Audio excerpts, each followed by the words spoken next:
So hypercortisolism is adrenal hyperfunction.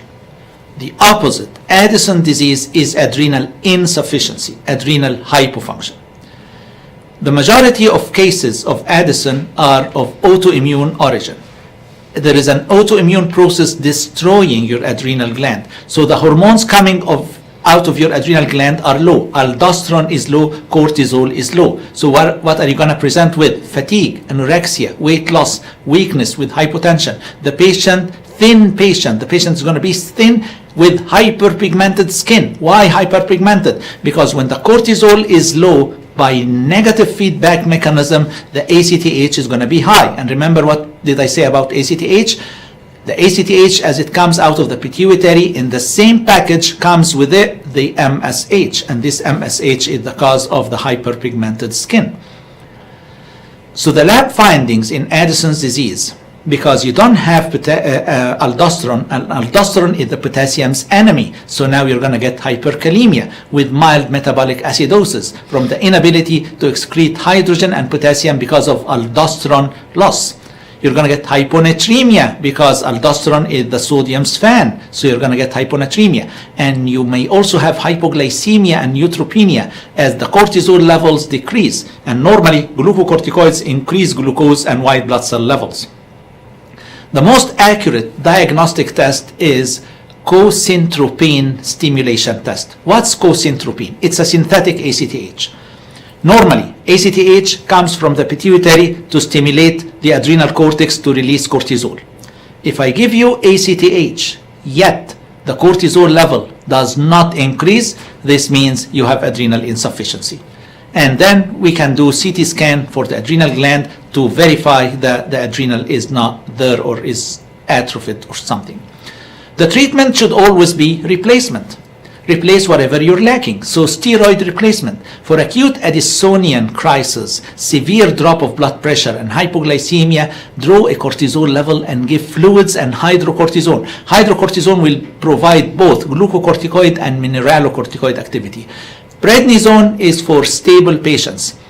Stable patients are treated with prednisone. Unstable patients, acute Addisonian crisis, treated with hydrocortisone.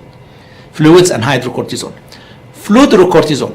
Fludrocortisone is a steroid with the highest mineralocorticoid content. Fludrocortisone is used for patients with adrenal insufficiency who are still hypotensive after initial replacement with prednisone.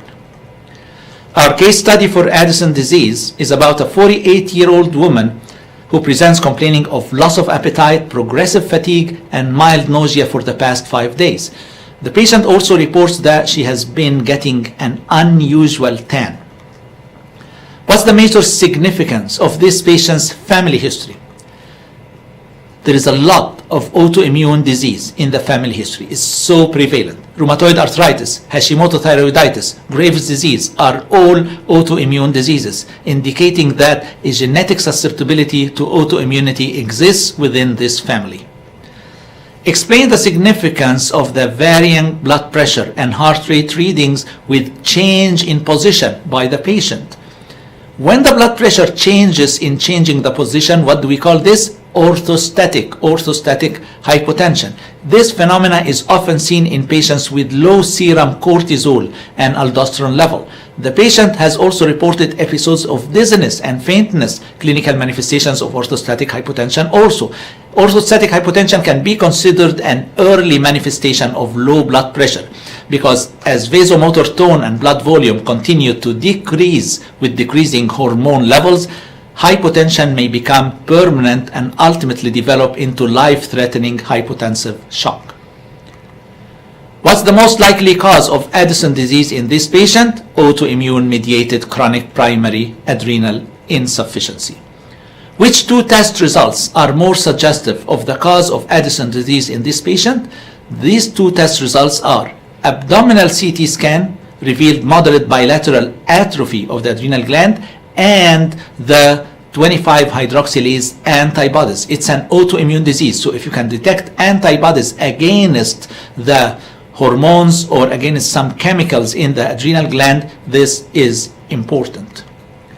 Which single lab test result is diagnostic for Addisonian disease in this patient. If there is one single lab result, is the negative rapid ACTH. You give ACTH and the cortisol level does not increase following co-syntropine administration. This is the single most important diagnostic test for Addison in this patient.